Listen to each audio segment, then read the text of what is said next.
Start. नमस्कार, मी श्रावणी पाटील. आज दिनांक 5 सप्टेंबर म्हणजे शिक्षण दिन. हा दिवस आपल्या देशाचे श्री राष्ट्रपती डॉक्टर सर्वपल्ली राधाकृष्णन यांच्या जयंतीनिमित्त साजरा करतात. ते एक उत्कृष्ट शिक्षक होते.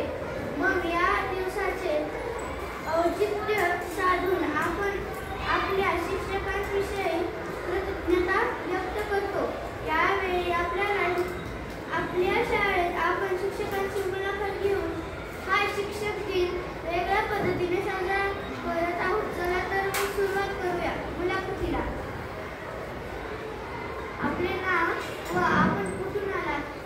नमस्कार, माझे नाव प्रांजली अशोकराव कुलकर्णी. मी मूळ अंबेजोगाईचीच राहणारी आहे. आपल्याला शिक्षक होण्याची प्रेरणा कशी मिळाली? शिक्षक होण्याची प्रेरणा खरं सांगायचं तर मला माझ्या शिक्षकांपासून मिळाली. कारण ज्या वेळेला मी विद्यार्थी दशेत होते, शिक्षकांच्या सोबत असायची, त्यावेळेला कित्येक वेळेला असं व्हायचं की परीक्षेमध्ये मार्क कमी पडायचे किंवा स्वतःमध्ये तो आत्मविश्वास नव्हता की समोर जाऊन काहीतरी बोलावं. मग अशा वेळेला माझे शिक्षक मला प्रोत्साहन द्यायचे आणि मला ते कार्य करण्यासाठी प्रवृत्त करायचे. त्यावेळेला असं वाटायचं की आपणही कोणाची तरी प्रेरणा व्हावं. मग त्याच्यासाठी शिक्षक होण्यात इतकं चांगलं माध्यम कुठलंच नाही असं वाटलं, म्हणून शिक्षक होण्याची प्रेरणा मिळाली.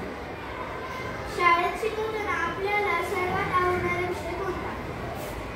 तसे तर मला शिकवायला सर्वच विषय आवडतात, परंतु त्यातल्या त्यात मला सर्वात जास्त विषय परिसर अभ्यास हा आवडतो.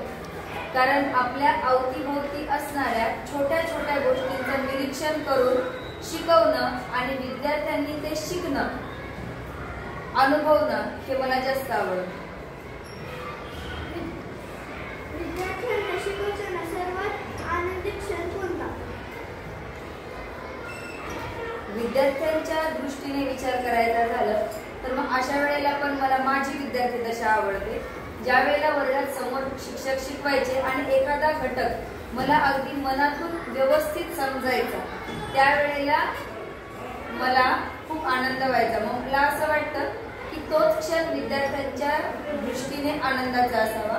ज्या वेळेला शिक्षक शिकवतात आणि तो घटक आपल्याला अगदी मनातून समजतो, ती चमक आपल्या डोळ्यात येते, एखादं कठीण गणित आपल्याला व्यवस्थितरित्या सोडवता येतं, त्यावेळेला जो आनंद आपल्याला होतो तो सर्वात आनंदाचा क्षण असतो. मुलांकडून कधी काही नवीन शिकायला मिळालं का? नक्कीच. विद्यार्थ्यांसोबत राहण्या इतका आनंद तो दुसरा कुठलाच नाही. छोट्या छोट्या गोष्टींमध्ये आनंद शोधणं, आनंदी राहण्यासाठी फार मोठ्या गोष्टींचं निमित्त लागत नाही, या गोष्टी मी नक्कीच विद्यार्थ्यांकडून शिकले. आयुष्यामध्ये प्रत्येक वेळेला बऱ्याच कठीण प्रसंगांना सामोरं जावं लागतं, परंतु अगदी शाळेच्या दरवाजामध्ये पाऊल ठेवलं की ते सगळं विसरायला होतं. कारण विद्यार्थ्यांचे आनंदी चेहरे आपल्या डोळ्यासमोर दिसायला लागतात.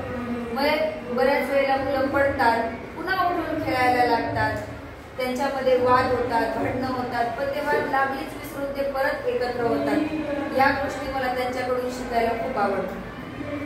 विद्यार्थ्यांनी चांगलं शिकण्यासाठी सर्वात महत्त्वाची सवय कोणती?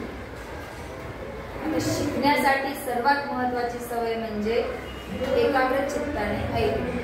कारण जो चांगला श्रोता होऊ शकतो तोच चांगला वक्ता आणि गुणग्राहक होऊ शकतो असं माझं मत. कारण ज्याला जास्त ऐकण्याची सवय असते तोच पुढे व्यवस्थित बोलू शकतो. अभ्यासाबरोबर खेळ किंवा कला यांचे महत्त्व काय आहे? अभ्यास आपल्या आयुष्यामध्ये नक्कीच महत्त्वाचा असतो, परंतु त्याच्याच बरोबर जर आपल्या आयुष्यामध्ये खेळ आणि कला नसेल तर आयुष्य अगदी निरस होऊन जाईल. दिवसभर पुस्तकात डोकं घालून बसायला जर आपल्याला जरी मोठ्या व्यक्तींना सांगितलं तरी ते आपल्याला फारसं रुचणार नाही. मग ही तर छोटी मुले, यांच्यामध्ये सगळ्यात जास्त उत्साह असतो. मग हा उत्साह ते खेळांद्वारे, त्यांच्यात असणाऱ्या कलेद्वारे व्यक्त करतात. मग खूप मुलांना खेळायला आवडतं, बऱ्याचशा मुलांना कलाकुसर करणं, चित्रकला, गाणं म्हणणं किंवा नृत्य करणं ह्या गोष्टी आवडतात। या गोष्टीतून त्यांच्यातल्या इतर कलागुणांचा विकास होतो, त्याचबरोबर त्यांच्यामध्ये एकाग्रताही वाढते, त्यांचं आरोग्यही छान राहते। आपल्याला मोकळ्या वेळेत काय करायला आवडते? बऱ्याच जणांचे बरेच छंद असतात, परंतु मला कधीही अगदी 5 मिनिट सुद्धा मोकळा वेळ मिळाला तर वाचन करायला आवडतं। वेगवेगळ्या प्रकारच्या कादंबऱ्या, जीवनचरित्र, कवितांची पुस्तकं, गोष्टींची पुस्तकं, इव्हन मुलांच्या पाठ्यपुस्तकातले वेगवेगळ्या प्रकारचे पाठ सुद्धा वाचायला मला खूप आवडतं। आपला आदर्श कोण आहे? माझा आदर्श माझ्या शाळेतले मला शिकवणारे माझे शिक्षक।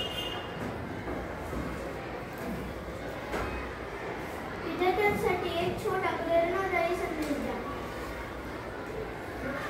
तसं वर्गामध्ये आपण सततच मुलांना काही ना काही प्रेरणादायक गोष्टी सांगतच असतो, पण आत्ता या शिक्षक दिनाचं औचित्य साधून जर एखादा छोटासा संदेश द्यायचा झाला तर मुलांना आयुष्य एकदाच मिळतं, भरभरून जगा, परंतु जगत असताना त्या जगण्यातही एक प्रकारची शिस्त ठेवा, त्याचबरोबर अभ्यास करा, आपल्या आई-वडिलांचं नाव मोठं करा आणि तुमचे जे छंद आहेत छोटे छोटे, मग कोणाचं चित्रकला असेल, कोणाचं नृत्य असेल, कोणाचं गायन असेल, कोणाला पुस्तकं वाचायला आवडत असेल, जेही तुमचे छंद आहेत ते छंद जोपासा।